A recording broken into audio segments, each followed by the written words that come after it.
क्या भानगढ़ में भूतों का बसेरा है? क्या रात के सन्नाटे में घुंघरूं की आवाज आती है? क्या यहाँ हंसने और चीखने की आवाजें महसूस होती है? आखिर रात में यहाँ ठहरने क्यों नहीं दिया जाता? इन सभी सवालों के पीछे छुपे राज को जानने के लिए देखिए ये पूरा वीडियो और बने रहिए हमारे साथ। हेलो दोस्तों, कैसे हो आप सब?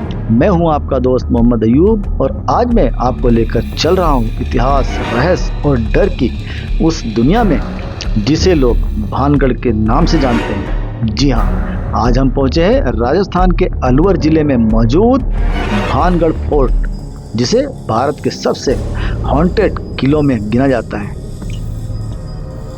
यहाँ की टूटी हुई दीवारें, वीरान महल, सुनसान गलियां और डरावनी कहानियां सदियों से लोगों के बीच रहस्य बनी हुई हैं। यहाँ कोई कहता है कि रात में चीखें सुनाई देती है, तो कोई दावा करता है कि यहाँ घुंघरूओं की आवाज आती है। लेकिन इन कहानियों के पीछे की सच्चाई क्या है? क्या ये सिर्फ लोगों का डर है या सच में भानगढ़ अपने अंदर कोई राज छुपाए बैठा है? तो चलिए आज हम भानगढ़ की हर परत दर परत, हर कहानी और हर रहस्य की हकीकत जानने की कोशिश करते हैं। तो दोस्तों, सबसे पहले बात करते हैं भानगढ़ फोर्ट की बनावट की, इसके इतिहास और इसकी मजबूत सिक्योरिटी सिस्टम की।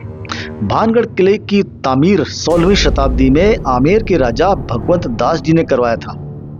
उन्होंने यह किला अपने छोटे बेटे माधो सिंह के लिए बनवाया था, जो बाद में मुगल सम्राट अकबर के दरबार में एक अहम पद पर थे।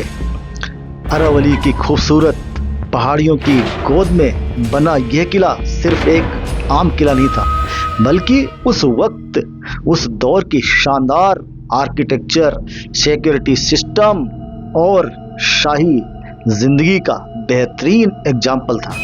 भानगढ़ को इस तरह डिजाइन किया गया था कि दुश्मन आसानी से अंदर एंट्री ना कर सके। किले की सिक्योरिटी कई परतों में बनाई गई थी। सबसे पहले बाहरी दीवारें और मजबूत एंट्री गेट, उसके बाद रिहायशी इलाके, मंदिर और राजमहल की सिक्योरिटी। किले में एंट्री के लिए कई बड़े दरवाजे बनाए गए थे, जिनमें मेन थे Lahori gate, Ajmeri gate, Delhi gate शामिल थे। हर गेट रणनीतिक तरीके से बनाया गया था ताकि किसी भी आक्रमण या हमले को रोका जा सके। किले के अंदर जौहरी बाजार, नृत्य स्थल, मंदिर, जल संरचनाएं और राजा का शाही महल मौजूद था। यहाँ की गलियां और यहाँ की इमारतों की बनावट इस तरह बनाई गई थी कि पूरा शहर एक मजबूत हिफाजत और सुरक्षित राजनगरी की तरह काम करे। दोस्तों, भानगढ़ फोर्ट को राजा भगवंत दास जी ने अपने बेटे माधो सिंह जी के लिए बनवाया था और खूब उनके दौर में ये शहर खूब आबाद रहा, खूब फला फूला। लेकिन अब इसके आगे की कहानी सुनिए। क्यों ये शहर बर्बाद हुआ, क्यों उजड़ गया? इसकी कहानी शुरू होती है अब।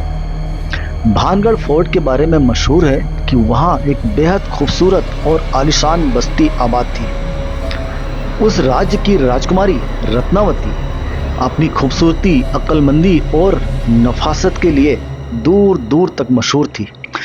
कई राज्यों के राजकुमार उनसे विवाह करना चाहते थे या उनसे शादी करना चाहते थे। उसी इलाके में सिंघिया नाम का एक तांत्रिक रहता था। लोग कहते हैं कि वह तंत्र मंत्र और काले जादू का माहिर था। सिंघिया राजकुमारी रत्नावती से एक तरफा मोहब्बत करता था, लेकिन उसे मालूम था कि राजकुमारी कभी उसे कबूल नहीं करेगी। एक दिन राजकुमारी की दासी बाजार में इत्र खरीदने या सुगंधित तेल खरीदने पहुंची। तभी सिंघिया ने उस इत्र पर मौका पाकर अपना जादू करने की कोशिश की, ताकि जैसे ही राजकुमारी उस इत्र को इस्तेमाल करे वह उसके असर में आ जाए। लेकिन राजकुमारी रत्नावती को उसकी चाल का एहसास हो गया। उन्होंने वह इत्र एक बड़े पत्थर पर फेंक दिया। दास्तान के मुताबिक जादू का असर उस पत्थर पर हो गया और वह पत्थर तेजी से लुढ़कता हुआ सिंघिया की तरफ बढ़ा और उसे कुचल दिया। वहीं पर सिंघिया की मौत हो गई। मरते वक्त सिंघिया ने भानगढ़ को बदुआ दी कि यह शहर जल्द ही वीरान हो जाएगा और यहाँ कभी अमन और खुशहाली नहीं रहेगी। तो दोस्तों, ये थी भानगढ़ की रानी रत्नावती और तांत्रिक सिंघिया की मशहूर कहानी। लेकिन दोस्तों, ये एक लोक कथा है जिसे लोग एक पीढ़ी से दूसरी पीढ़ी तक सुनाते आए हैं। इतिहास में इस कहानी के कोई पक्के सबूत या साफ दस्तावेज नहीं मिलते हैं, इसलिए ये कहना मुश्किल है कि यह पूरी तरह सच है या सिर्फ लोगों के बीच मशहूर एक कहानी। असली वजह शायद जंग, अकाल, पानी की कमी और वक्त के बदलाव रहे हों। लेकिन इन रहस्यमयी कहानियों ने भानगढ़ को आज भी भारत के सबसे चर्चित और मशहूर और हॉन्टेड किलों में शामिल कर रखा है।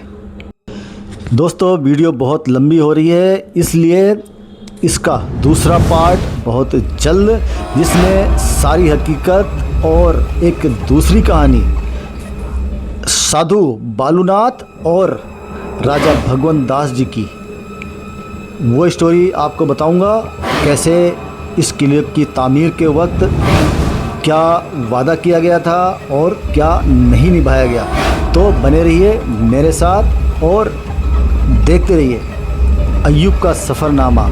तो मिलते हैं फिर नई कहानी, नए एहसास, नए जज्बात के साथ, क्योंकि गुजरे वक्त की सदा अभी बाकी है। जय हिंद, जय राजस्थान।